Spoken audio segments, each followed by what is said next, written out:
Meus amigos e minhas amigas, bem-vindos a todos e a todas ao canal do Instituto de Economia da UFRJ.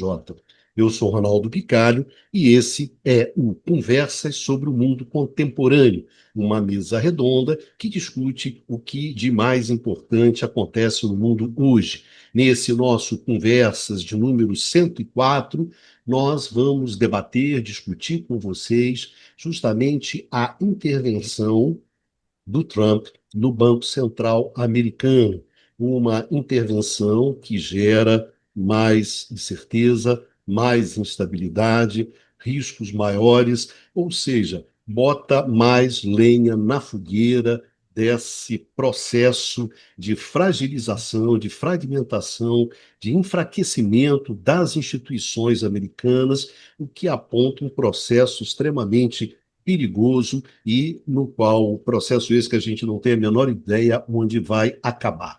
Então, esse é o nosso tema de hoje. Na verdade, é um tema sobre a desinstitucionalização dos Estados Unidos, né? Como é que o famoso check and balance, pesos e contrapesos, está tudo indo para o vinagre solenemente no governo do Trump, né? E as instituições americanas, né, que eram consideradas tão fortes, parece que tem agora um teste de estresse bastante pesado. É isso aí, meus amigos. Então, nós vamos discutir isso. Vamos discutir o que está passando nos Estados Unidos a partir dessa última intervenção do Trump no Banco Central, que é uma intervenção extremamente sensível. Aqui com a nossa banca tradicional, Luiz Carlos Delorme Prado, bem-vindo ao Conversa sobre o Mundo Contemporâneo. Bem-vindo, Bicalho. A gente não consegue nos livrar do Trump de maneira nenhuma, né? Nós vamos falar sobre outros assuntos, mas sempre acabamos sendo atropelados pela essa conjuntura. É a gravidade do momento, né? É a gravidade das ações do Trump e o que isso significa não só para os Estados Unidos, mas também para o resto do mundo. Meu amigo Numa Mazati, tudo bem, Numinha? E aí? Vamos Boa mais uma noite. vez. Sim, mais uma vez o Trump, né? Acho que a gente podia fazer Trump, Opus 1, Opus 2, né? O episódio 1, o episódio 2, episódio, né? Trump e a esculhambação geral, né? A desandada da maionese. É isso aí, Luminha. Grande Eduardo Baixa, quanto tempo que nós nos reunimos, nós quatro, aqui nessa É treta aqui? isso, né? É isso. Agora, aquela coisa, né? Mas o ponto comum sempre é Donald, né? Como é que você falou? Como é que é? Não vá de nos faltar. Como é que é a tua, Não, tua disse máxima? Trump é nosso pastor e muito nos E faltará. muito nos faltará. É Já isso está aí, né? começando a faltar, né? Que concretamente, né? Lamentavelmente, todos os caminhos levam a Trump, né? Do ponto de vista do É, debate, pelo menos, né? Não há como ignorar, né? Se você está discutindo o É. mundo contemporâneo, o que está acontecendo nos Estados Unidos é Aquilo muito que você falou, importante. né? Podia ser Trump's Quest, né? A saga de Trump, né? Episódio um. Deve estar no episódio 15, né, já. Não, o pessoal às vezes pergunta, né, por que que a gente conversa tanto, né, Prado, sobre o Trump, a gente traz esse tema, porque é um tema importante, né, que os Estados Unidos é importante dentro desse jogo, e principalmente o que está acontecendo nessa relação entre a extrema-direita e o ataque às instituições, né? Em que medida esse ataque às instituições gera uma estabilidade, não só uma estabilidade dentro dos Estados Unidos, mas também uma estabilidade que você exporta essa estabilidade, É né? isso. Agora, o Vide que ele representa, né? Que adiantando já um pouquinho, bom, o movimento que ele está fazendo é de uma ruptura extremamente relevante, né? Quer dizer, ele é, já tinha. O primeiro governo dele acabou sendo quase que um balão de ensaio, né? Mas agora ele está indo para cima, né? Então, Claro, é isso uma tem. ruptura, se bem sucedida, né? Definitiva com uma ordem que vigorou até o passado recente, né? Claro, então isso tem Então, uma as importância muito consequências são grande. dramáticas, né? Claro, claro. hoje nós estamos também, né, no hemisfério ocidental. Na verdade, nós estamos muito próximos dele, muito mais do que nós gostaríamos. O que gera também essas ondas acaba nos afetando também, essas ondas de choque. Exato, não, vide tudo que está acontecendo, né? Dentro desse entreveiro entre o Brasil e os Estados Unidos, né? Entre as questões das É, tarifas, e claro que isso afeta a gente, afeta a vida econômica do Brasil, sem contar as questões relativas à instabilidade política, etc., etc., que na verdade o Trump ajuda a aumentar, né?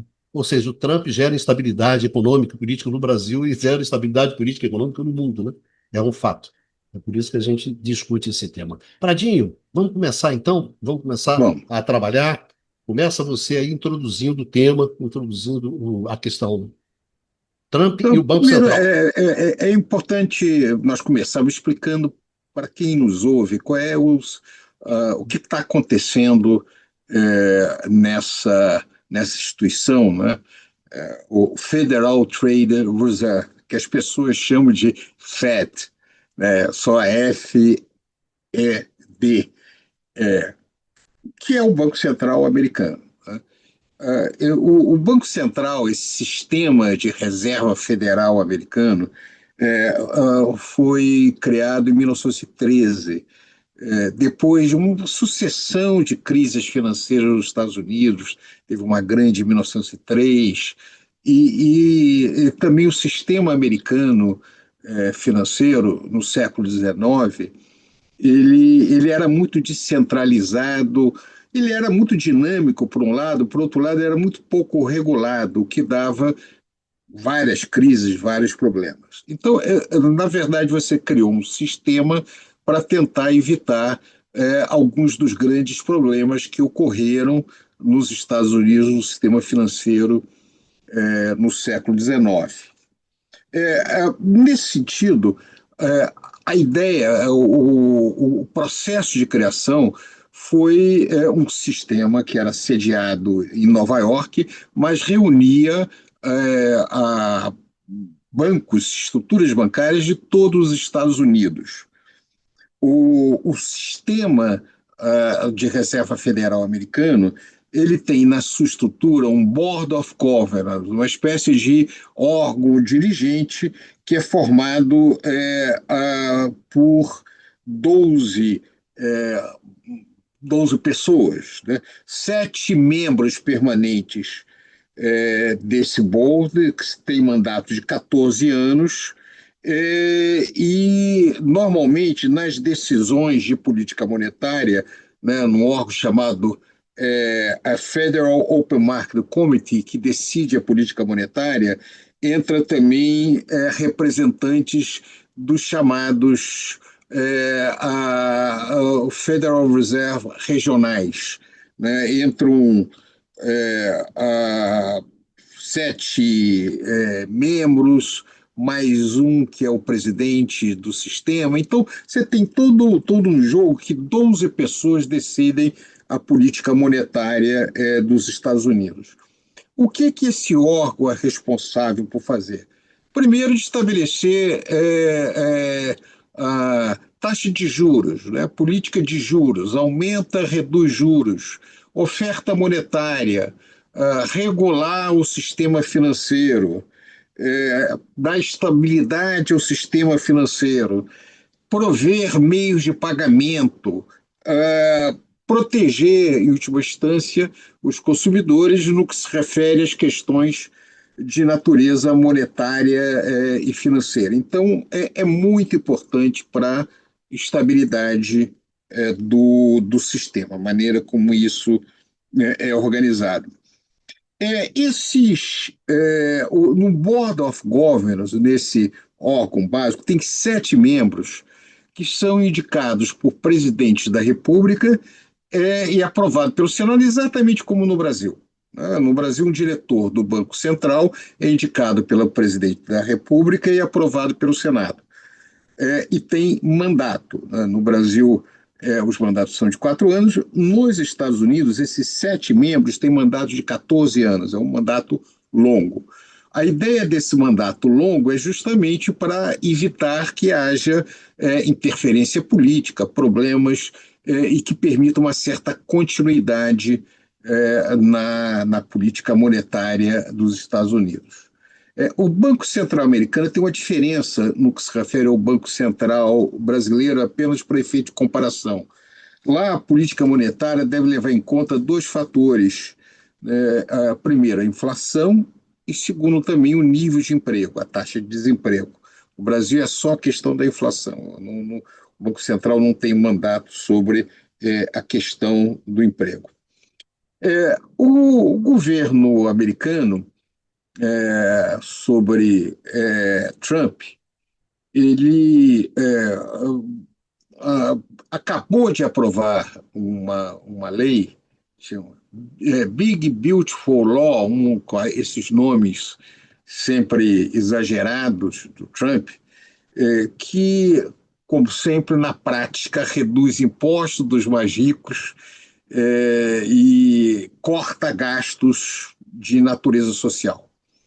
Mas a avaliação generalizada é que isso terá um impacto sobre o aumento da dívida pública nos Estados Unidos. Ora, a situação americana já vem da pandemia. O nível de inflação americano é mais alto do que era historicamente, né? A resposta a essa maior pressão inflacionária foi uma taxa de juros por padrões americanos relativamente alta.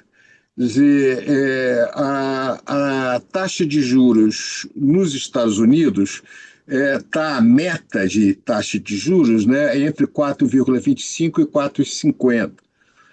A inflação americana ela está em 2,6%.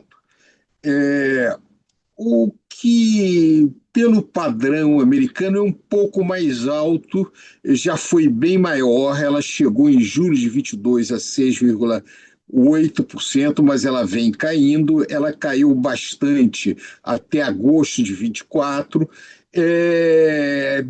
e desde então ela vem oscilando, mas mais ou menos estável, com uma pequena tendência alta. Por essa razão, a política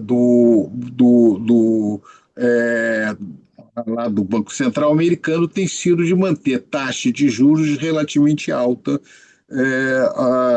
pelos padrões americanos, como eu chamei a atenção.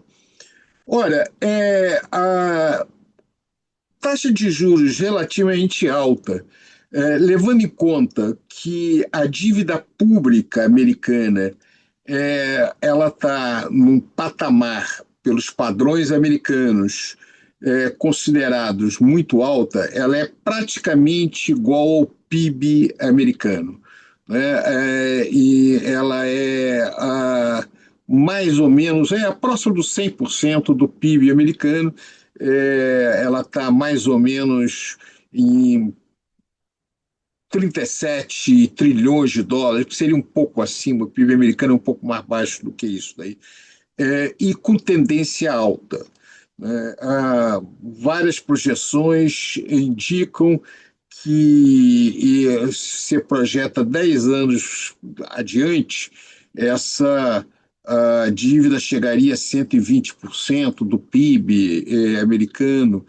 E, pelas teorias em vigor, isso seria uma ameaça à estabilidade do sistema, né?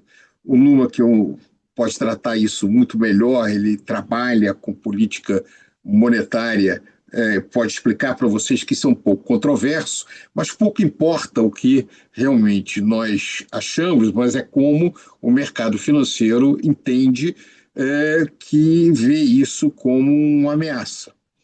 Então, o que o Trump quer é uma redução da taxa de juros, que, dado o cenário internacional, a instabilidade que está sendo colocada, o Federal Reserve está entendendo que não é o caso de fazer nenhuma redução de taxa de juros nesse momento. Então, está havendo um choque do governo Trump com o Banco Central, e, da maneira tradicional do Trump, esse choque está tomando uma forma muito agressiva. O Trump entende que está por cima de toda a tradição e a legislação americana. Ele já vinha afastando dirigentes de outras agências americanas. É importante apontar para vocês que os Estados Unidos foi o maior defensor da independência de agências reguladoras, de que os diretores das agências reguladoras deveriam ter mandatos fixos e protegidos contra a interferência política.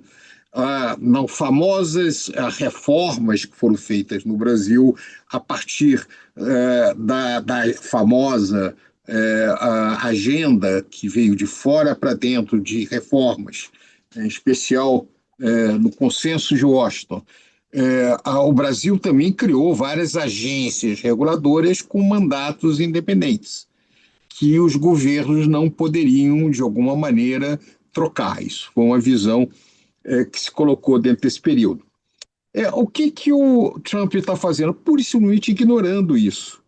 Ele, há pouco tempo, por exemplo, assim que ele entrou, ele afastou 2 membros do FTC. FTC, Federal Trade Commission, é o CAD, é o órgão de defesa da concorrência americana. Afastou a Rebecca Kelly Slaughter e Álvaro Bedoya, que eram 2 democratas que faziam parte do FTC, que também não poderiam ser afastados. O FTC é uma agência importante, mas é muito menos poderosa do que o Federal Reserve. A pressão foi tão grande que o Álvaro Bedoya desistiu, pediu demissão. Ele disse que não reconhecia essa possibilidade, mas ele não ia entrar nessa briga, eu vou trabalhar em outra coisa, e se saiu. A Rebecca Kelly Slaughter, né, ela entendeu que iria brigar, e já houve uma decisão de um juiz de primeira instância lá do distrito de juiz federal de Washington, que a recolocou na posição. De qualquer maneira, está havendo uma briga em torno disso. Ele conseguiu afastar várias pessoas de outras agências menos importantes, National Label, a Relation Board e outras agências menores. Isso funcionou, ficou por isso mesmo. Agora, ele resolveu mexer com um cachorro grande, para dizer, se o Fed conseguir se submeter à posição do Trump, significa que o Trump pode qualquer coisa, não existe mais área de governo que não possa ser trocada. Veja, os funcionários públicos federais, diferente do Brasil, que tem a estabilidade, lá não tem. O governo federal, na verdade, pode demitir qualquer um da área federal. Até mesmo foram demitidos procuradores, vários outros que, de alguma maneira, numa visão do Trump, foram contrários aos seus interesses ou alguma coisa do gênero. Então, profundamente, desorganiza profundamente o sistema institucional americano. E, no caso, quem ele resolve atacar? A Lisa Cook, que é o Liza Cook, né, como eles falam. A Liza Cook é uma economista que tem uma trajetória muito respeitável, é uma mulher negra com uma trajetória acadêmica muito interessante. Ela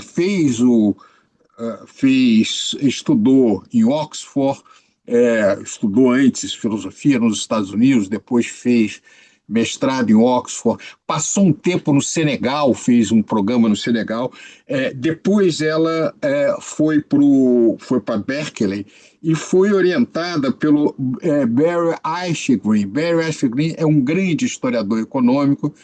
Nos meus cursos de História Econômica Contemporânea eu sempre passo para os alunos, é uma figura importante, e ela trabalhou com história econômica e história econômica de populações afrodescendentes. Quer dizer, ela tem uma trajetória que é tudo aquilo que Trump não gosta. E ele resolveu, então, atacar essa mulher. E usou como artifício para isso, pegou um seu aliado, Bill Pulley, que é um presidente de uma agência de hipotecária, e acusou a Liza de declarar residência em dois lugares, para conseguir condições hipotecárias mais favoráveis, com primeira residência em dois lugares. A Liza contesta porque, na verdade, a primeira seria onde ela morava antes, depois ela ocupou a função do Federal Reserve e mudou de posição, mas isso não se transformou em nenhuma ação penal ou nenhuma ação administrativa, nada disso. Ele usou isso para dizer o seguinte: embora a lei diga que eu não posso afastar um membro do board do Federal Reserve, a lei diz que é exceto por justa causa. Então, como ela demonstrou que ela não é financeiramente uma figura respeitada, porque teria, de alguma maneira, dado uma declaração falsa para efeito de hipoteca, eu considero justa causa e afasto. Ela por simplesmente disse o seguinte: você não tem o poder de me afastar, eu não saio, e foi apoiado pelo sistema. Então está agora uma queda de braço, porque o advogado dela, ela usou um advogado, está questionando, ela disse que não vai ser demitida por Twitter. E a briga está criada. Isso no coração do capitalismo americano, no coração do sistema financeiro americano. Então, da mesma maneira que o Trump está gerando uma instabilidade muito grande nas relações econômicas internacionais, quer dizer, derrubando todas as instituições que dão uma certa previsibilidade nas relações econômicas internacionais, ele está entrando agora pesadamente no coração do capitalismo americano, ou seja, naquilo que regula o sistema financeiro, e botando, e de certa maneira dizendo: olha, vocês vão ter que seguir aquilo que eu acho que deve ser feito. O que é uma situação sem precedentes na história americana. Nada parecido aconteceu. Então, de certa forma, a questão que se coloca aí é o seguinte: independente se o que ele pensa ou o que ela pensa está correto ou não, né, ele ataca um setor que ele entende que tem uma representação simbólica para ele, uma mulher negra indicada para um governo democrata. Professora importante no mundo acadêmico, portanto, é tudo aquilo que ele não gosta. E, agora, ao fazer isso, ele está diretamente batendo de frente com o coração do sistema financeiro americano.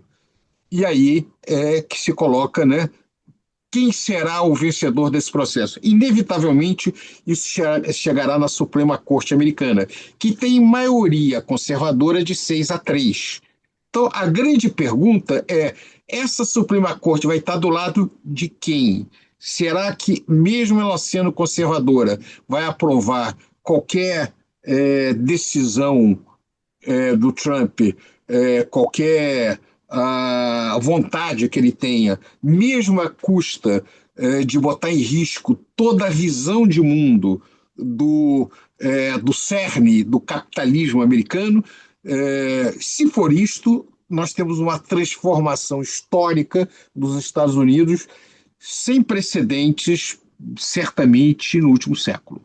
Pelo menos é meu juízo. Eu acho que é isso. Vamos conversar aí, vamos ver a visão de vocês. Valeu. Numa, seus comentários iniciais. Bom, eles vão encerrar mais depois dessa a apresentação do Luiz Carlos, que descreveu muito bem o funcionamento das instituições monetárias americanas, mais especificamente sobre o contexto aí no qual se dá essa tentativa de desestabilização do Fed, por parte do Trump. Bom, na verdade, não é algo novo, né? Como já foi apontado, há uma briga entre o Trump e o Jerome Powell desde o início do mandato desse segundo mandato do Trump, na medida em que o Trump gostaria de ter já um corte nas taxas de juros do Fed, que atualmente estão numa faixa de 4,25, 4,5, né? e que o Powell, e na verdade, bom, o comitê do Fed ainda decidiu manter assim, e portanto não baixar, né, ainda, tá? O que é interessante observar é que os dois votos encontram a manutenção da taxa como se diz, da taxa de juros, né? Eles bom, foram colocados pelo Waller, né, e pela Bowman, né, que são dois membros, né, desse comitê do Fed, e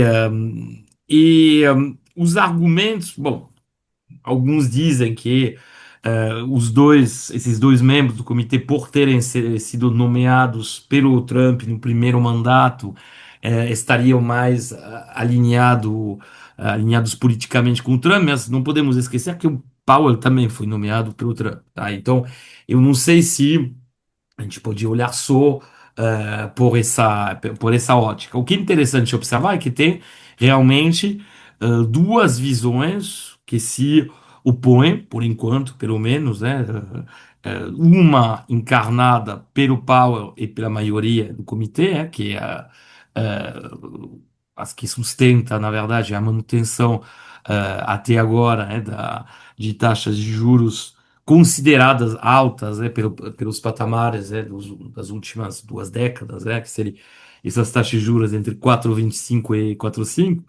E as duas motivações, os dois argumentos, né, principais que são avançados são, primeiro, uma inflação que estaria um pouco acima, né, do target, né, do objetivo da faixa, né, estabelecida pelo Fed. Bom, os resultados, a taxa de inflação de julho, né, que foi publicado, foi no início do mês de agosto, né, essa taxa de inflação de julho estava em 2,7%, tá? Ou seja, de facto, um pouco maior do que as taxas observadas antes do surto inflacionário de 2022, porém, não é de facto uma taxa de juros tão alta, né? Não é um pouquinho acima dos objetivos, né? Do target, né? Mas não é tão alta, tá? Outro elemento que justificaria segundo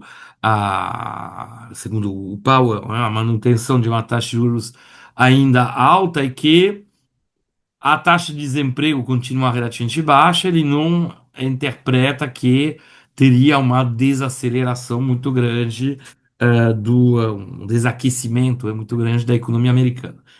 Isso já é o ponto que pode ser considerado mais controverso, tá? Porque bom, depende sempre dos indicadores que você utiliza, a taxa de desemprego em si, ainda mais da forma com a qual é calculado, não é o indicador absoluto, né, em termos de atividade, nem o indicador que é muito utilizado em termos de criação de emprego, bom, que de fato é um indicador que mostra uma queda significativa da criação de emprego nos Estados Unidos, né? E aí, os que defendem, pelo contrário, uma queda da taxa de juros, isso são esses dois conselheiros já mencionados, né, dois membros, né, do board, né, do comitê do Fed, aí, pelo contrário, consideram que a taxa de juros ainda mantida em patamar elevado, né, pelo padrão dos últimos anos, seria um obstáculo para a criação de emprego e para vamos dizer, um estímulo à atividade. O que a gente pode dizer é que, bom, realmente, bom, isso é muito difícil ter um ponto de vista definitivo sobre a questão, né? Mas o que podemos dizer, de fato, é que a atividade econômica nos Estados Unidos em 2025 tem apresentado uma desaceleração significativa, né? Teve teve uma queda do PIB trimestre, assim, no primeiro trimestre, em termos anuais, né, de 0,5%, que foi seguida de um crescimento de 3%, um pouquinho menos de 3%, né, no segundo trimestre. E as projeções de crescimento para o ano, que tem que ser tomado com certo cuidado, porque em geral tem uma margem de erro, mas já se a gente for pegar tanto os dados do Banco Federal de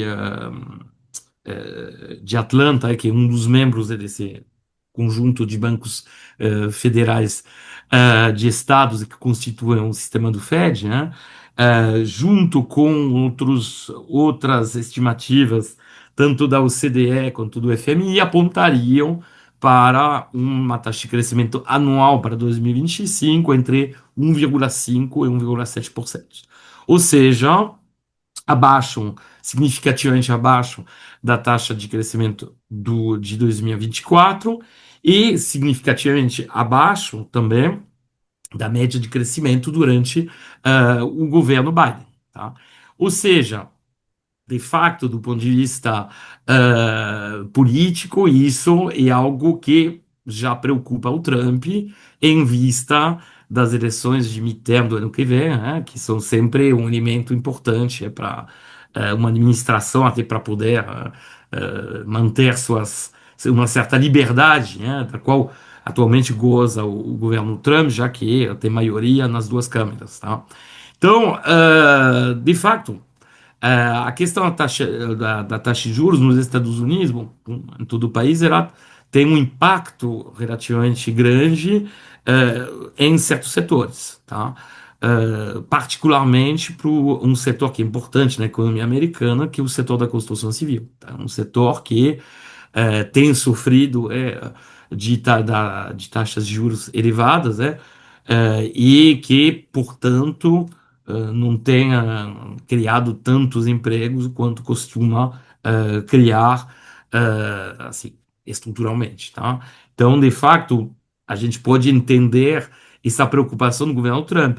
Ainda mais porque, se a gente for pensar em termos de demanda efetiva agregada, ou seja, daquilo que puxaria, né, o crescimento da economia americana, uh, não parece ter tido uma. Não é que não parece, não houve uma compensação, né, por parte do governo, justamente, dessa perda de atividade e crescimento econômico em relação ao ano passado. Ou seja, o gasto público seria uma forma de compensar problemas particularmente surgidos por conta de uma certa desorganização das cadeias produtivas provocadas pela política errática de tarifas, mas justamente o gasto federal parece, pelo menos pelo orçamento que foi divulgado, parece estar com mais uma tendência de queda, não tão pronunciada, mas certamente, bom, isso não permite estimular a economia americana. Tá? Então, isso, se a gente for pensar, olhar as fontes de crescimento econômico, bom, aí não sobra muitas coisas. Tá? E achar que essa política de corte assim, de corte, essa política de aumento das tarifas do Trump vai ter um efeito imediato em termos de repatriamento de atividade, criação de postos de trabalho, isso não tem acontecido. Até porque, justamente como a gente já sublinhou em programas anteriores, as idas e voltas, as reviravoltas, as mudanças fazem com que as próprias empresas não vão tomar decisões estratégicas em função de um cenário tão pouco claro. Tá? Porque você não sabe se. Bom, vamos imaginar, você abre uma fábrica ou repatria uma parte da sua atividade nos Estados Unidos e, sei lá, de repente, bom, o Trump muda de ideia e de novo volta a tarifas antigas. Aí o seu concorrente que não fez isso, que manteve parte das suas atividades ou da sua produção em países, por exemplo, asiáticos ou com custo de trabalho bem menor, bom, de repente vai ter uma vantagem competitiva em relação a você muito grande, tá? Então, é muito difícil, nessa situação, imaginar uma mudança radical e massiva, de estratégias empresariais. Bom, então, é um cenário muito complicado, mas certamente essa questão do crescimento econômico está no centro, começa a ficar no centro da preocupação da administração Trump. Sim, Bicari. Não, tranquilo. É que o Basta estava perguntando quanto é que foi Botafogo e Vasco. Isso. 1-1. A curiosidade dele. Mas é isso. Então eu não queria te interromper, Numa, era só informações aqui, nada Só mais. uma coisa, eu perguntei pelo chat. É, futebolístico. Ah, gente, que isso? A gente, hoje é o quê? Hoje é quarta-feira, 11h30 da noite, né, que a gente está gravando. Quarta-feira, 11h30 da noite. Então aqui tem botafoguenses, flamenguistas, amanhã tem fluminense, palmeirenses, né? Tem de tudo aqui. Então, tranquilo. Numa, encerrou sua passagem? Valeu, brigadão. Bastazinho, olha só, a gente conseguiu. Não sabia que para parar o número bastava eu levantar o dedinho assim. Gostei, gostei desse negócio. Vou passar a usar agora quando Isso, era um dia que ele tiver um daqueles breves comentários. nos breves comentários do número, né, quando o número de ali, né, esfolando ali, pá, metendo bronca ali, eu vou levantar o dedinho. Você bota 1 a 1 e Exatamente. Aí o número dá uma liga o atualizada, sinal, isso né? aí. Liga o alerta. Mas é isso. Bastazinho, como é que estamos aí? Trump ataca o Banco Central. Olha, fazer algumas observações, Bicalho. É, começar chamando a atenção que e aí, na verdade, indo na linha de algo que o Luiz Carlos já falou, que esse ataque ele se insere, né, no movimento que o Trump tem feito, tá? Em relação a outras instituições de captura das instituições, né? Quer dizer, ele tem feito movimentos no sentido de submeter e aparelhar as instituições, tá? De modo que instituições que são de Estado, né, percam, né, esse caráter na prática, né, e passem a ser instituições do governo Trump, quer dizer, servindo ao Trump, aos desejos do Trump. E isso é muito sério, né? E isso é muito grave, né? Porque, enfim, é mais um ato, né, no sentido de enfraquecimento da democracia norte-americana. Tá? Agora, dito isso, tá, eu queria fazer algumas observações em relação à ideia de independência do Banco Central, tá, em sentido mais amplo, e aí numa breve comparação Brasil-Estados Unidos, tá, chamando a atenção para algo que pode acontecer desse debate, ele ser instrumentalizado aqui na nossa discussão interna no Brasil para se dizer que tá vendo como é importante a independência do Banco Central, né? Que é algo que foi oficializado, né, agora nos governos anteriores, né, digamos na linha neoliberal que foi seguida pelos dois governos que antecederam o Lula 3, tá? Então, bom, o Luiz Carlos ele chama a atenção com correção, né, que uma preocupação é, no sentido dessa concessão de independência se daria para evitar que interesses políticos, né, influenciassem, se infiltrassem nas decisões do Banco Central, tá? E aí isso aí já é um problema, tá?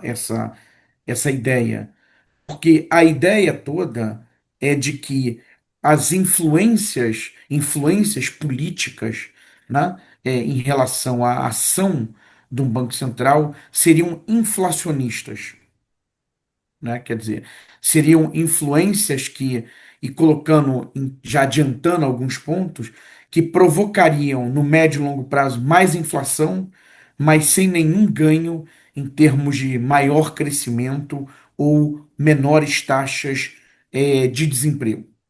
Tá? E essa ideia é problemática e ela vem, na verdade, de um debate teórico. Isso lá de trás dos anos 60, tá? Milton Friedman, o famoso Milton Friedman, prêmio Nobel de Economia, economista monetarista, né? Ele vai falar o seguinte, que olha, a política, o uso de uma política monetária ativa no sentido de reduzir o desemprego, tá? O que isso vai causar? Esse tipo de política é, como eu disse anteriormente, só vai causar mais inflação. No final das contas, pode ter algum ganho de curto prazo em termos de redução de desemprego, mas no final das contas, ali, a médio prazo, só vai provocar mais inflação. Porque esses ganhos de curto prazo serão perdidos. Então, ao final, ter-se-á as mesmas taxas de desemprego de antes, só que com mais inflação. E essa visão do Friedman, que se tornou muito influente, né, levou à adoção de uma determinada estratégia de política monetária defendida por ele de regras monetárias. Tá? A ideia era que, bom, então é preciso atar as mãos dos banqueiros centrais, né? Eles não podem ter poder discricionário para decidir a política monetária, porque senão, né, inclusive influenciados pelo governo, tá? Eles vão querer adotar políticas monetárias muito expansionistas que só provocarão, no final das contas, mais inflação. Então, a regra monetária seria uma regra fixa de expansão da oferta de moeda, tá? Com vistas a atingir uma determinada taxa de inflação. Tá? E para exatamente com isso, né, amarrar a política monetária, tirar a discricionalidade. Só que a proposta do Friedman deu muito errado. Tá? Então, acabou-se chegando à conclusão de que, olha, não dá para ter uma regra fixa. Né? Algum nível de discricionalidade, tá, tem que se dar ao banqueiro central. Tá? Mas como então dar discricionalidade sem deixar que ele adote políticas, digamos, muito expansionistas? Então, a proposta de independência do Banco Central, ela nasceu disso. Tá? Quer dizer, então, dá-se alguma discricionalidade, tá? Mas coloca-se no Banco Central um quadro técnico que vai ficar insulado de pressões políticas e vai simplesmente tomar decisões em relação à taxa de juros, né? No caso que é um instrumento que efetivamente se usa hoje em dia e não a oferta de moeda que se mostrou falha, mas seria uma outra discussão, tá? Mas ele vai simplesmente tomar uma decisão técnica com vistas à menor taxa de inflação, tá? Que isso, na verdade, que o Banco Central pode fazer, né? Tomar decisões de política monetária com vistas a taxas de inflação baixas. Esse foi o debate teórico. E é o debate, nesses termos que o debate, digamos, influenciou a escolha por uma proposta, né, por um formato de Banco Central independente aqui no Brasil. Agora, nos Estados Unidos, existe uma sutileza que faz toda a diferença, que é esse duplo mandato. Tá? É que o Banco Central americano, o Fed, ele tem tanto o objetivo, né, de tentar alcançar uma taxa de inflação baixa, mas também ele tem o objetivo, ele tem a meta de atingir a máxima taxa de emprego, né, a menor taxa de desemprego possível. Tá? Esse duplo mandato, ele é, nos Estados Unidos, combatido pela ortodoxia. Tá? A ortodoxia gostaria que o Fed tivesse só o objetivo de combate à inflação, porque essa que é a mensagem, que é a teoria, que o debate teórico do mainstream, né? Quer dizer, da corrente principal, é, é, essa é a visão que, que o mainstream apregoa. Não as correntes heterodoxas, que no nosso departamento são muito fortes. Tá? Só que no Brasil, tá? O Banco Central tem um mandato único, né, voltado para manter a inflação em patamares baixos, né, a partir de uma meta de inflação dentro do intervalo. E isso, na verdade, como eu disse, isso vem de uma visão teórica. Uma visão teórica que enxerga que o Banco Central, o máximo que ele consegue é controlar a inflação. Então é isso que ele deve fazer. Tentar fazer a taxa de desemprego cair é uma furada, vai só provocar mais inflação sem que haja ganhos em termos de menores taxas é, de desemprego. Então, quer dizer, quando aqui no Brasil a gente aprovou, né, a independência do Banco Central, na verdade para limitá-lo a só fazer esse tipo de a política monetária com este propósito. Tá? Mas se, como outras correntes teóricas entendem que o Banco Central pode sim, né, com a sua política monetária, aumentar, afetar as taxas de crescimento e emprego no médio e longo prazos, tá? Esse é um caminho que está, na verdade, subutilizando a política monetária, tá? Na verdade, empregando ela de uma maneira negativa. Tá? E aí, ao invés de ser, na verdade, um viés inflacionista, que é o que a autoridade monetária seria acusada, né? Na verdade, o que se teria na prática seria um viés deflacionista. O Banco Central manter a taxa de juros excessivamente alta, tá? Com vistas ao combate à inflação. Tá? Não é, como eu disse, exatamente o caso nos Estados Unidos, pois há um duplo mandato. Tá? Mas pode ser que, dependendo da configuração do comitê, né, que seria o FONC, né, esse comitê que o Luiz Carlos chamou a atenção, que seria o Copom deles, né, o Comitê de Política Monetária, o nosso foi inspirado no deles quando foi criado, tá? Dependendo do perfil, ele poderia ter um viés de excesso de preocupação com a inflação, de não provocar pressões inflacionárias, o que levaria a uma política monetária mais apertada, né, taxas de juros maiores do que as necessárias. Tá? Então eu queria fazer essas ressalvas, mas lembrando, uma vez mais, retornando, que o que está em jogo, para além da questão da discussão técnica, mas o que está em jogo é mais um movimento do Trump, né, no sentido de captura de uma outra instituição e de uma instituição importante.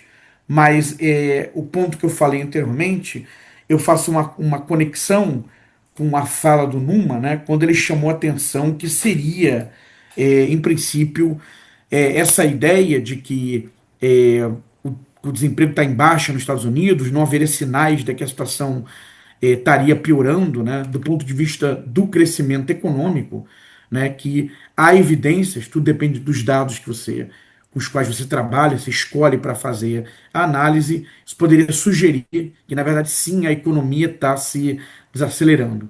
E aí, o olho do Trump, né, a preocupação com, eventualmente, isso ter um impacto recessivo ou provocar menores taxas de crescimento nos Estados Unidos e que o afetem negativamente nas eleições de meio de mandato no ano que vem. Numa, você queria falar alguma coisa? Sim, sim, justamente em relação às questões que colocou o Eduardo, é, eu acho que no caso dos Estados Unidos, mesmo sim, muita da produção acadêmica até sobre regras de comportamento dos bancos centrais, né, num molde ortodoxo foram elaboradas lá, né, regra de Taylor, né, companhia, né. Na prática, se a gente for olhar, eu queria fazer duas observações principais. E que o Banco Central Americano, Fed, com raríssimas exceções, tem uma atuação que é muito complementar, muito na mesma linha do que as políticas do governo do momento, tá? Então, nesse sentido, se a gente for observar, por exemplo, pegando, bom, não voltando muito tempo atrás, mas pô, colocando, olhando a atuação do Fed a partir de 2022, justamente na questão do combate ao surto inflacionário que surgiu depois da, vamos dizer, da retomada da economia americana, pós-Covid, o que a gente observa é que justamente o Fed aumentou as taxas de juros, tá? Mas isso não comprometeu como poderia dizer, isso não comprometeu a política econômica de retomada da atividade de crescimento, retomada do crescimento do governo da economia americana, tá? A gente vê que muitos autores até falam vamos dizer, de soft landing, ou seja, que conseguiu o Fed enfrentou a inflação que ocorreu nesse período, porém isso não foi às custas de um aumento do desemprego, pelo contrário, o desemprego foi caindo o crescimento econômico registrado foi bastante robusto nesse período, tá? Então, então, eu acho que no caso e aí seria a segunda observação, no caso da atuação do Powell atualmente, eu acho que tem de fato, por parte dele e da maioria do comitê do FED, uma preocupação em relação à questão da inflação, que, bom, que objetivamente é um pouco acima, dos padrões americanos, pelo menos dos objetivos do Banco Central. E nada impediria o crescimento da economia americana, tá?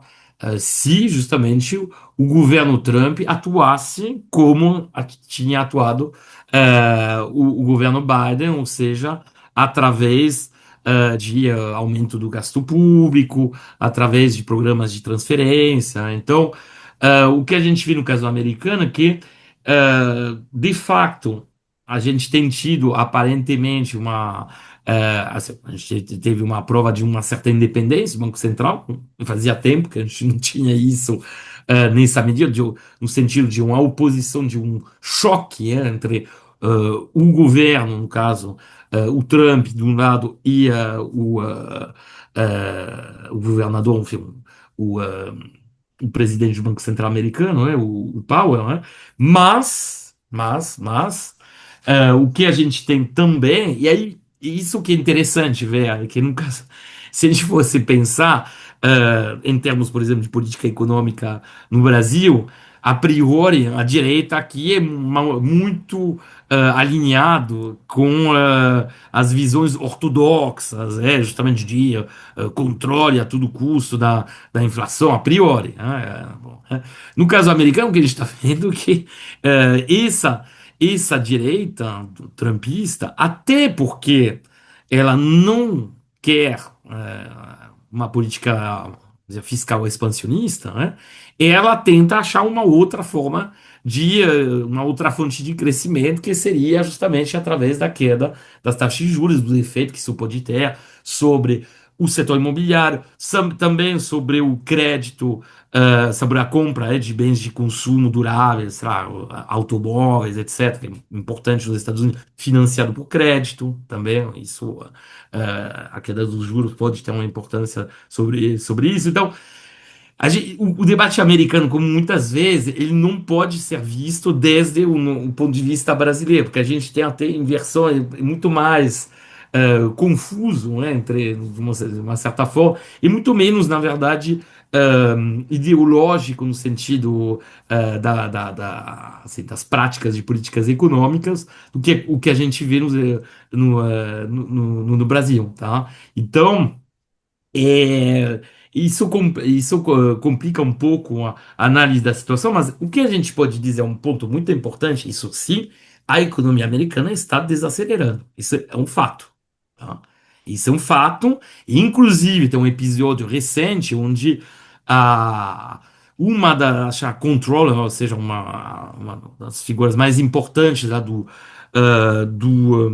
da instituição americana, uma espécie de IBGE especializado na questão do emprego, do mundo do trabalho. O nome agora da instituição me escapa. Então, essa pessoa, ela foi despedida, tá? Encontrei, é o BIS, tá? É o BIS, né? Ou seja, o BLS, o Bureau of Labor Statistics, ou seja, Tinha o comentado órgão sobre isso. Eu justamente no BIS. início eu disse que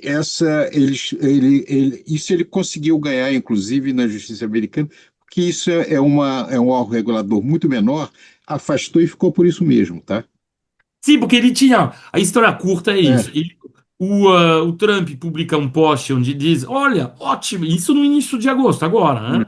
Ótimos resultados no mercado de trabalho. Bom, e aí, justamente essa controller, essa alta funcionário desse bureau desse órgão encarregado de estabelecer as estatísticas do mercado de trabalho, vai dizer: Não, na verdade, os resultados não são tão bons, né? A criação de emprego continua desacelerando, bom, não está uma situação tão extraordinária, tá? Então, o Trump, de novo, e a contradição, porque de um lado ele pede para cortar os juros justamente para dar uma aquecida na economia, supostamente, porque já teria sinais, eu já não cresci tanto, já teria alguns sinais de... E do outro ele diz, não, mas o mercado de trabalho está uma maravilha, nunca os resultados foram tão bons. De novo, a gente está naquele discurso, vamos dizer, sem coerência do Trump, e a gente vê essa tentativa de interferir até na produção de dados, tá? E algo, de facto, representa uma mudança de paradigma, como já tinha sido observado pelo Luiz Carlos, sobre a relação do Trump com o Banco Central e as características, nomeação, etc., dos membros do comitê do Banco Central americano. Luiz Carlos, você queria intervir? Então, Não, Pradinho, o eu Baixa queria queria falar uma pedir coisa rápida aí. então isso, faz isso, Prado, depois é. Baixa. Não, Prado, Como é deixa que o Prado é? e depois vai você. Não, o Não, Baixa O pediu Prado, para falar primeiro. eu pedi ao Prado, ele disse que eu poderia falar. Tá certo. Tá? Não, uma coisa, a atuação do Fed, definitivamente, do Banco Central norte-americano, é muito mais pragmática, tá, do que do brasileiro. Isso não tem a menor dúvida, tá? E lá não há, né, essa situação, né, de um zelo excessivo em relação à inflação, tá? Ou mesmo a gente pode falar uma paranoia com a inflação, como tem aqui no Brasil, né? É claro que isso está auxiliado pelo fato dele ter o duplo mandato, mas também pelo jogo de forças, né, da visão das elites, enfim, das pressões a que o Banco Central americano está submetido, tá? Ele não tem essa preocupação excessiva com a inflação como tem aqui. Então, definitivamente, sim, é uma outra história, tá? Aqui no Brasil, mas a minha preocupação era justamente que por conta disso, né, não se usasse o que está acontecendo nos Estados Unidos para fazer uma defesa que seria indevida da importância da independência do Banco Central aqui no Brasil, tá? Porque há diferenças é, relevantes, tá? Do ponto de vista da como a coisa é organizada, tá? E da própria gestão da política monetária pelo Banco Central, tá? A segunda coisa, e acho que é um ponto que o Numa falou, é que, olha, a política monetária ela pode contribuir para o crescimento. Por exemplo, um ponto que ele tinha falado na primeira fala dele, no impacto que ela tem na Constituição Civil, tá? Agora, no final das contas, a política que tem maior potencial para fazer a economia crescer, né, e reduzir o desemprego é a política fiscal. Tá? É mais do que a monetária. Mas aí o Trump não está seguindo exatamente pelo caminho do Biden. Né? E aí, última coisa, em relação a algo que o Luiz Carlos falou na primeira fala dele, sobre uma preocupação, né, com a relação dívida-PIB, tá? Que, a meu ver, é infundada. Né? Se nós virmos, por exemplo, a relação dívida-PIB no Japão, dívida pública PIB no Japão, é de mais de 230%.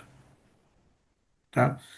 E nem por isso, digamos, isso provoca uma instabilidade monetária, fiscal ou uma corrida maciça contra o iene, né? Contra a moeda japonesa. Tá? Tudo bem, pode-se fazer uma discussão sobre a relação dívida-PIB, talvez em economias periféricas, ainda assim com ressalvas, mas pensando numa economia, nas economias mais poderosas do mundo, isso realmente não faz sentido. Ainda mais nos Estados Unidos, que emitem a moeda internacional. Então, no final das contas, se nós virmos, a moeda âncora da economia mundial, né, é o dólar. Né? E o que é o título da dívida pública norte-americana? Na verdade, são dólares que rendem juros. Né? São títulos emitidos em dólares e que ainda pagam juros. Então, é dólar que rende juros. Então, uma ideia de que isso poderia eventualmente desestabilizar o.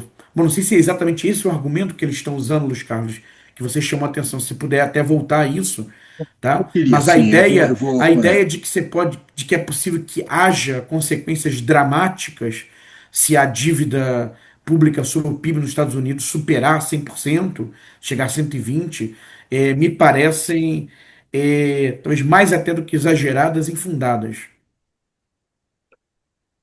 É isso. Obrigado, Luiz Carlos, pela não, ter me não, passado a sem palavra. problema. O que eu queria chamar a atenção, duas coisas.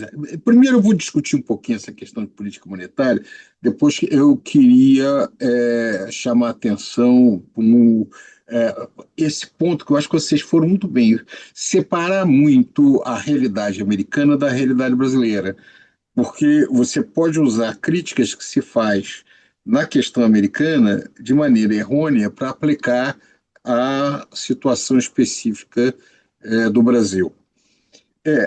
Primeiro, o ponto, Até porque, e desculpa, Luiz Carlos, até porque aqui, você falou, a gente não tem moeda forte. Já começa para por ter aí. moeda forte, né? Então, a primeira coisa que eu queria chamar a atenção é o seguinte: há uma diferença, sim, do papel da dívida pública americana e da dívida pública japonesa.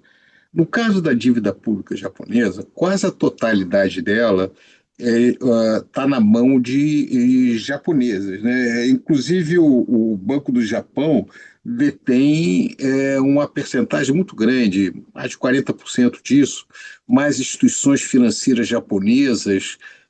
Então, é uma dívida pública grande interna.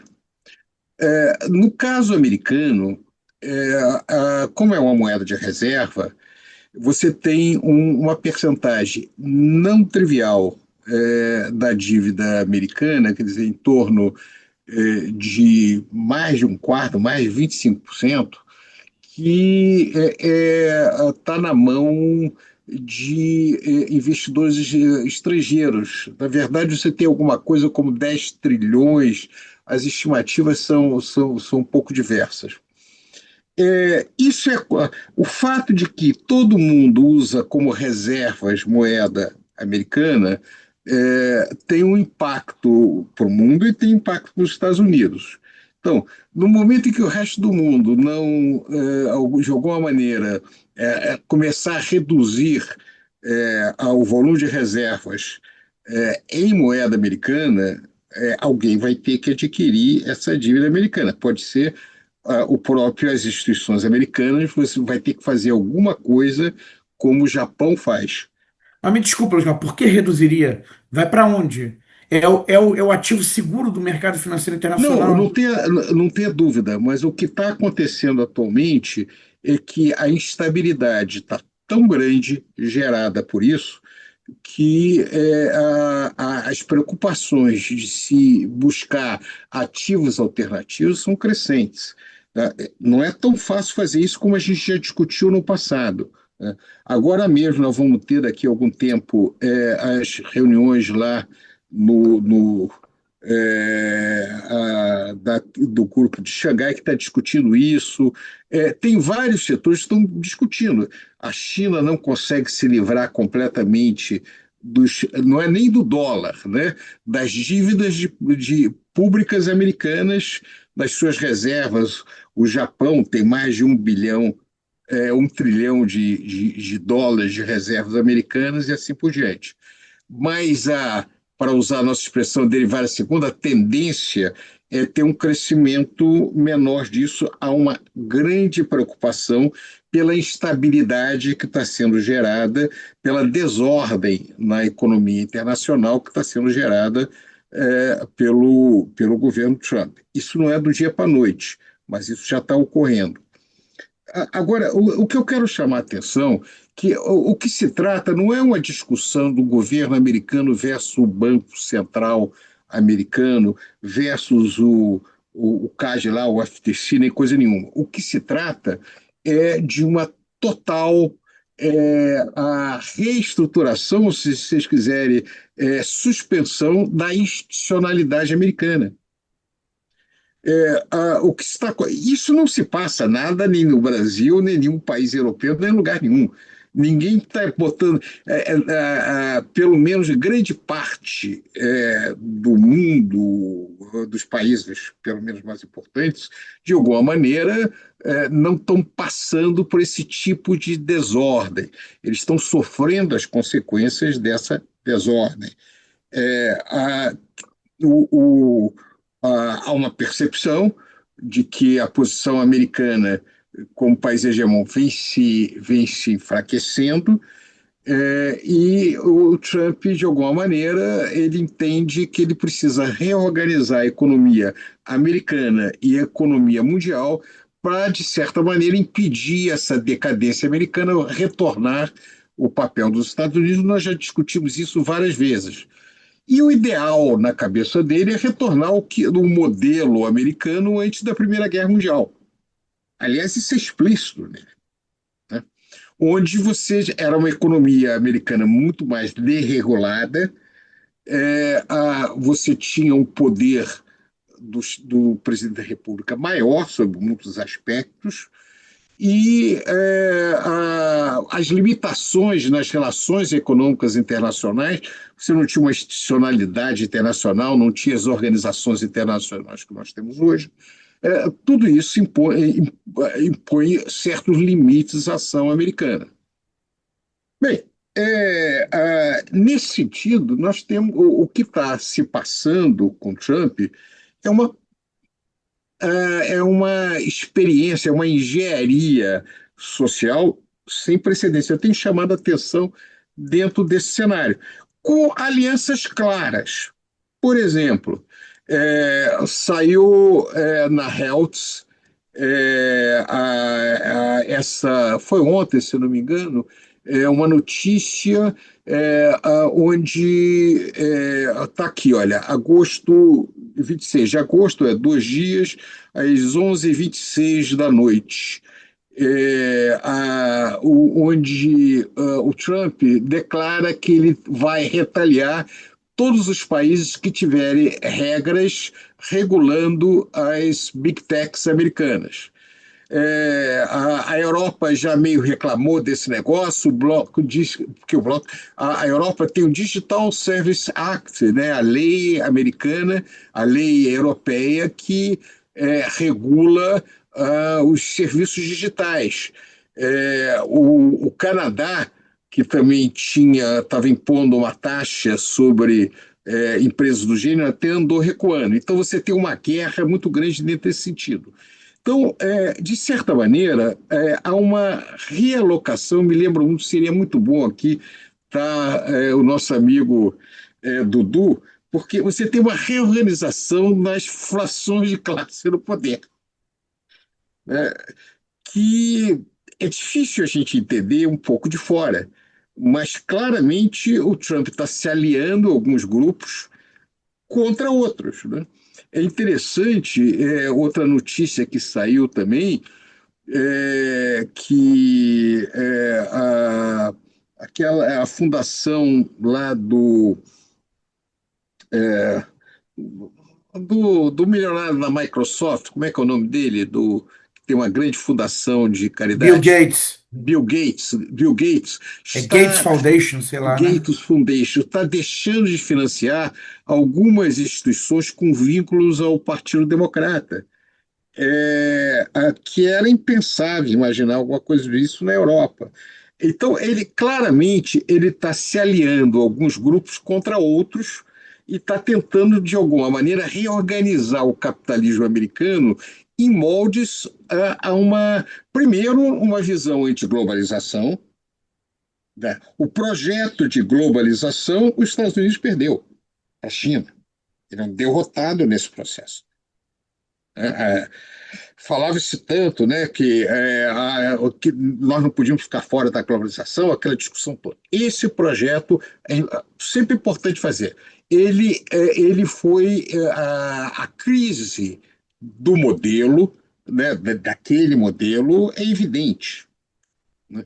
Então, bem, se não tem isso, que nova ordem vai surgir nesse processo? Quem ganha e quem perde? A nova ordem ainda tem um comércio internacional muito grande, investimento internacional muito grande, como tinha na globalização, sim, mas de maneira diferente. Agora, a tentativa do governo do Trump nós vamos internacionalizar segundo as nossas regras, né? Muito mais parecido com o imperialismo no século XIX, né? Não uma ordem internacional, mesmo hegemônica, porque é sempre importante chamar a atenção que a ordem internacional do pós-guerra foi criada pelos Estados Unidos. Então, em tese, era uma ordem que os beneficiava. Mas agora a posição, eu não quero nem essa ordem. Aliás, eu não quero ordem nenhuma, né? Quem vai ditar as regras sou eu. Agora, isso leva a grande resistência.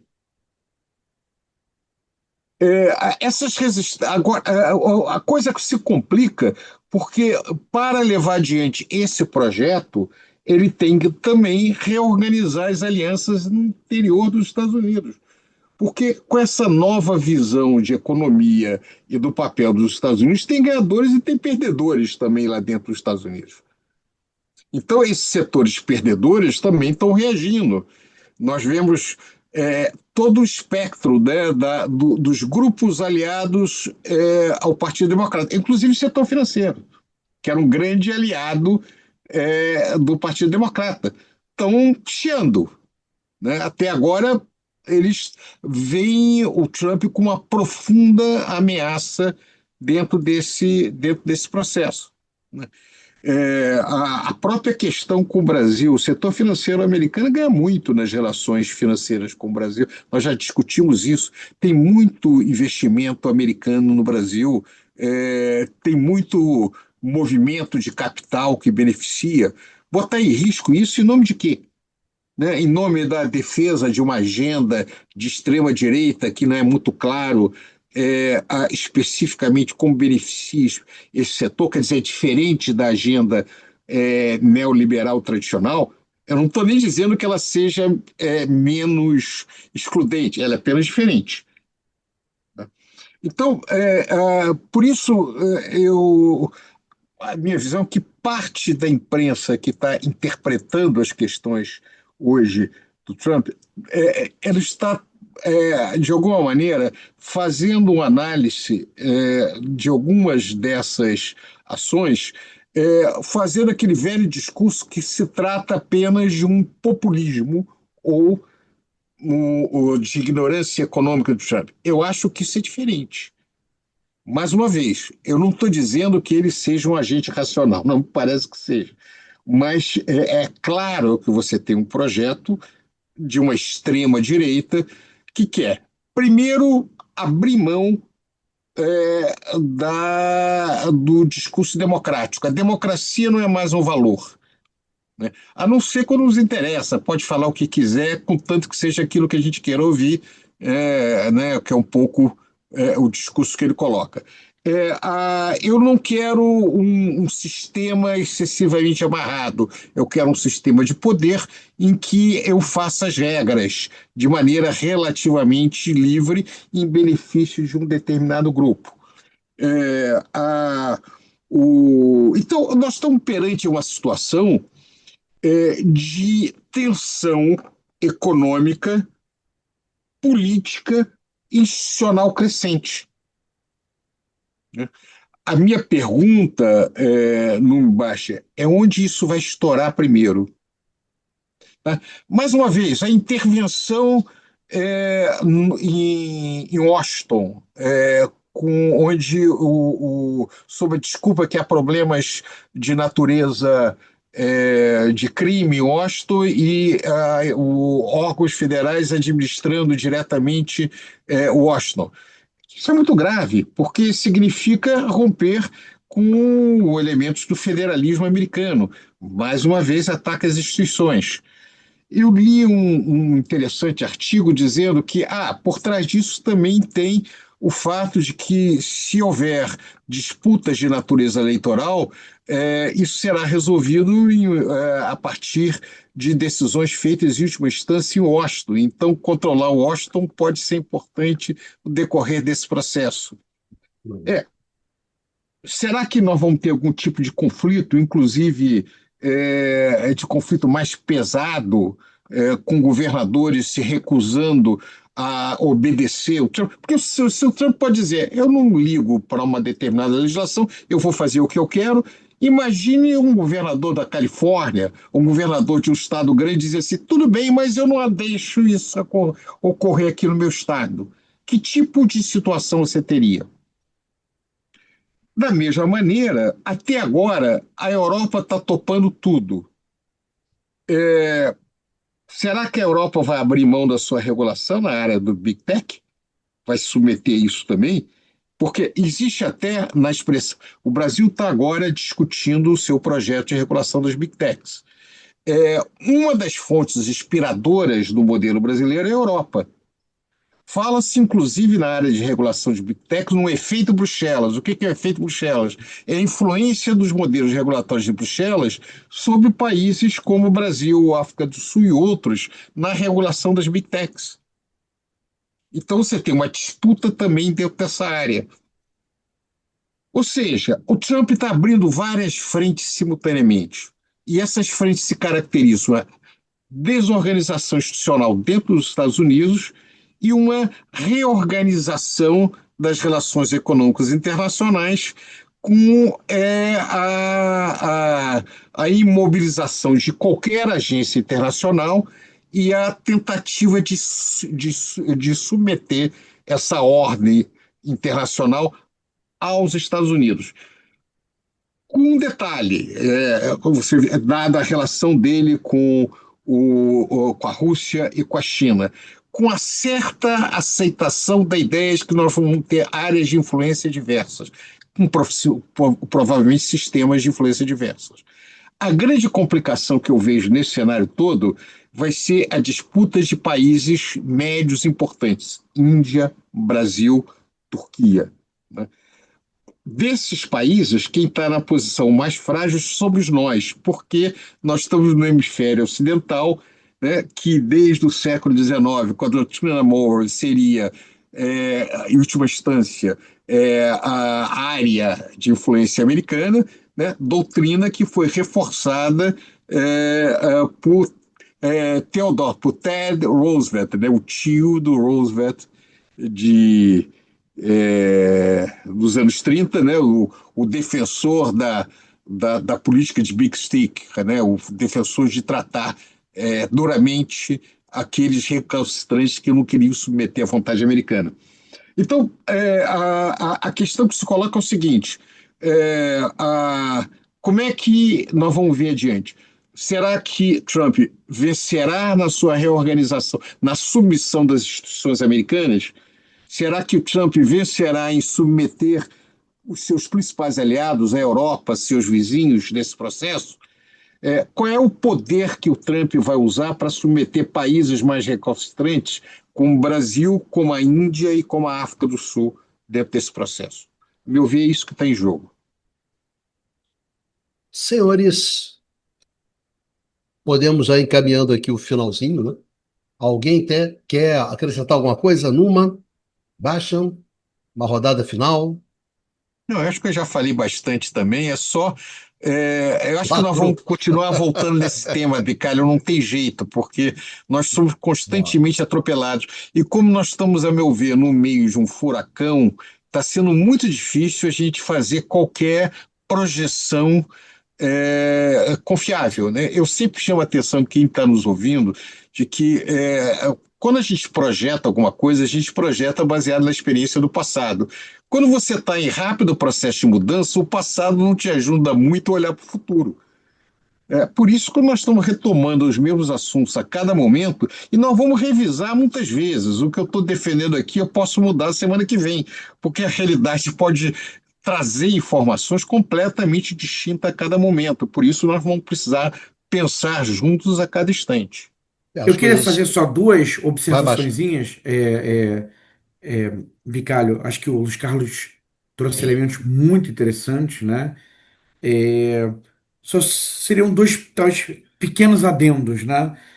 Luiz Carlos chamou a atenção que Trump, né, estaria, de um lado, internamente tentando reorganizar o capitalismo norte-americano, né, se aliando a alguns grupos e atacando, né, se voltando contra outros, e, por outro lado, reorganizando a ordem internacional, né, detonando o multilateralismo e fazendo os Estados Unidos retornarem a uma posição mais próxima à sua da Primeira Guerra Mundial, mais isolacionista e com liberdade de fazer o que quer.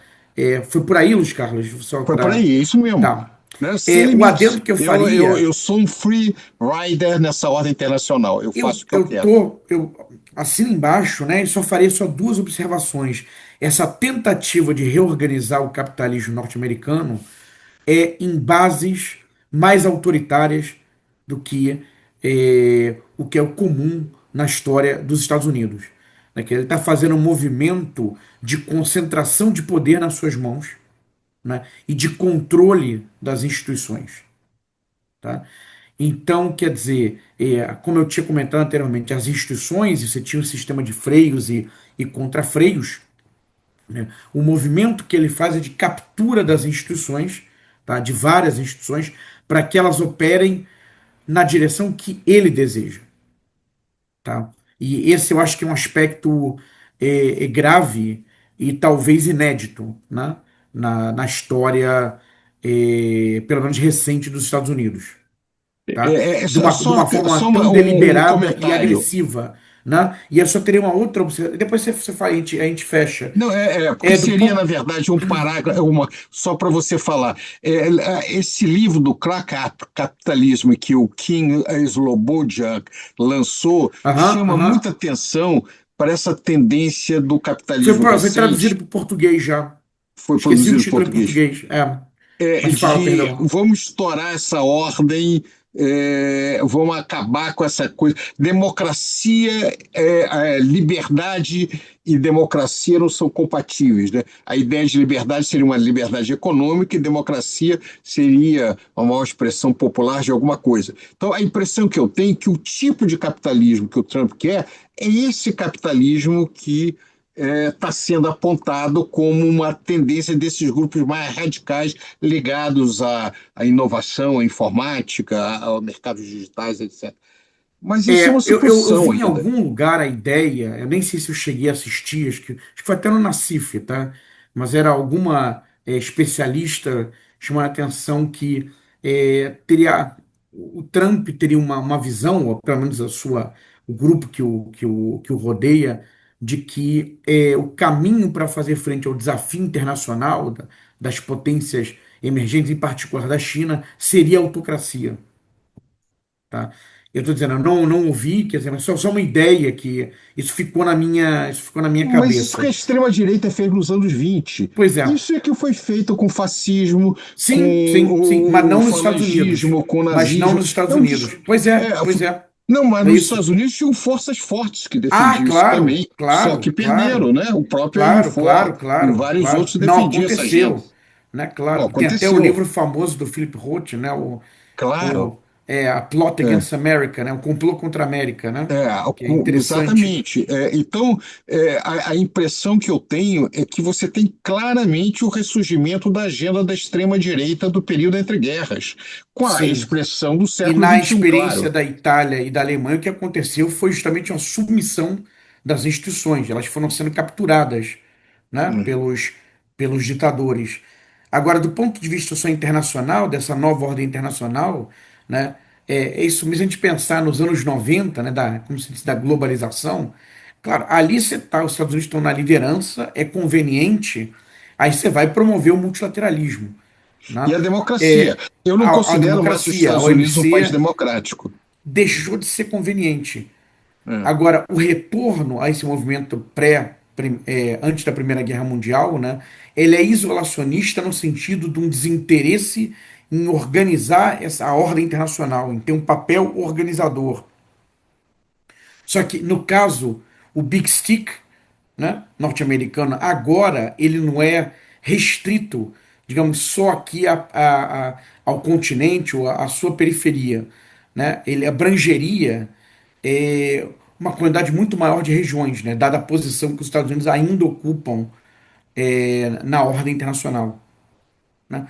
Isso vai desde Groenlândia a Dinamarca, né, a outras questões. Né? Mas essa coisa do Big Stick é em sentido mais, talvez mais amplo, né? Do que naquele período pré-Primeira Guerra Mundial ou entre guerras. Então, só teria essas duas observações, Luiz Carlos. Mas no mais, acho que você colocou muito bem digamos, qual é o desenho hoje, né? O que pelo menos está colocado na mesa, né? E para onde vai? Bom, teremos muito tempo, né? Espero que E muitos não. programas para discutir, né? E É. conseguir refletir, né? E, enfim, deglutir, né? O que tá É, acontecendo. que é uma agenda distópica, né? Sim, Esperamos que nós possamos vencer essa agenda distópica que está sim, sendo uma distopia que está sendo colocada na mesa, de alguma maneira, né? sim. E em Então, termos históricos, sem ter que passar por uma guerra mundial. eu espero que sim. É Senhores, isso. é isso. Vamos então aqui encerrando esse nosso Conversas 104, agradecendo aos nossos amigos e às nossas amigas que nos acompanharam nessa conversa. E a gente se encontra no próximo Conversas sobre o Mundo Contemporâneo, aqui no canal do Instituto de Economia da UFRJ. Vidas que segue e vamos em frente.